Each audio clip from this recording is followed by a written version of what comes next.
Umukritso akuze ntapfa uko avuze. Kimwe mu bimenyetso byo gukura, kimwe mu bimenyetso vya maturité mu buzima bwacu bw'impwemu, amajambo ava mu kanwa kacu ni ikintu gikomeye. Kubera iki? Kuko tuzi yuko avec la même bouche Dieu a créé. Nico gituma tuzi yuko akanwa kacu karafise ivyo gakora. Akanwa kacu si ikintu gisanzwe. Mana ntiyaduhaye akanwa kugira ngo ducike ababavara. Mana ntiyaduhaye akanwa ngo ducike abantu ba bouche na discussion naki. Imana yaduhaye akanwa kuko muri dimension yayo y'ubumana ishobora kuvuga. Kandi yaremye ibintu mu kuvuga.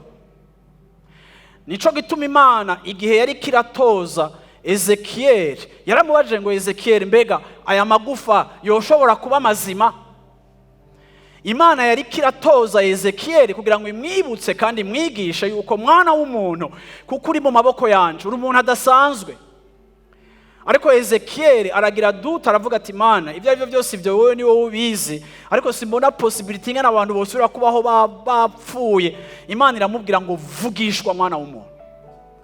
Imana itoza Ezekiel kumenya yuko twe ntituri abantu barabya ibibazo, ntituri abantu bihweza ibibazo, twege tuyo turi abantu b'Imana, ntituraba ibintu nk'uko abandi babiraba. Ariko Imana yaduhaye possibility yo kugira gute, yo créer changement muri situation iyo ariyo yose, igihe dutahuye uruhara rw'akarimi kacu.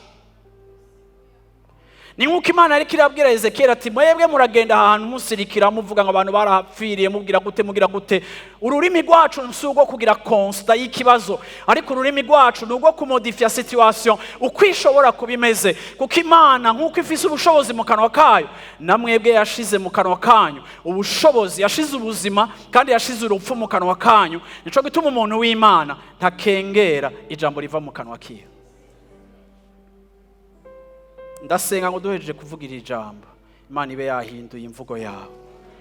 Ndasenga ngo mu izina rya Yesu Kristo, wowe ntuzoba ucicarana n'abacokoranyi, kuko wowe wamaze kumenya ko utari umuntu apfa ivyo avuze, ariko wowe ukwiye kwiyantura na cercle y'abantu, nkuko abanyefeso batubari ati iyo duhuye, iyo tubonane, tuganira intahe, tuganira amazaburi, duterana intege, kuko nta kindi Imana ishaka ubuzima bwacu bukora. Imana ishaka ubuzima bwacu bwubaka, ariko Imana yubakisha ubuzima bwacu ikoresheje akarimi kacu.